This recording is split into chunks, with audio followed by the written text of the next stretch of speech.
ចាជំរាបសួរបងទាំងព្រឹកនេះគឺបងអូនធ្វើការដួសចោចំនួន100គីឡូចា100គីឡូហ្នឹងផ្ញើជូនបងនៅខាងសៀមរាបបងអញ្ចឹងគឺបងនៅខាងសៀមរាបហ្នឹងគឺគាត់កំងហ្នឹងគឺយកទៅដាំផងយកទៅធ្វើជាចំណីសត្វផងបងអញ្ចឹងបងអាចមើលបានណាបងឥឡូវចោខាងបងអូនហ្នឹងគឺនៅក្នុងអាងគឺយើងដួសមកគឺក្តុំបែបនេះបងអញ្ចឹងបើសិនតែយើងច្រកក្នុងថង់ហ្នឹងគឺររាយបងអញ្ចឹងតកតងនឹងចោ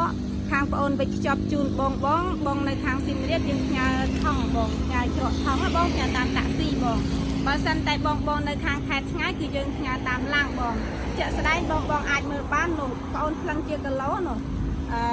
គីឡូហ្នឹងគឺមាន35ណាបងក្នុងថង់បងដែរបងអាចតទៅមកខាងបងបានបងអញ្ចឹងហើយវ៉ាន់ដែលបងច្រកថង់ទាំងព្រឹកនេះគឺបងផ្ញើជូនបងតាមតាក់ស៊ីបងពួកអីបងនឹងគាត់កំងច្រើនណាបងក្នុងកន្លះខែគាត់កំង100គីឡូបងអញ្ចឹងតើតើនឹងការកំងបើសិនតែបងត្រូវការកំងបងអាចទៅមកខាងបានចូលខាងអូននឹងគឺលក់ជូនបងក្នុងតម្លៃសមរម្យណាបងអញ្ចឹងគឺវីដេអូបងថ្ងៃនេះគឺមានតែប៉ុណ្ណេះឯងសូមជម្រាបលាសូមអរគុណ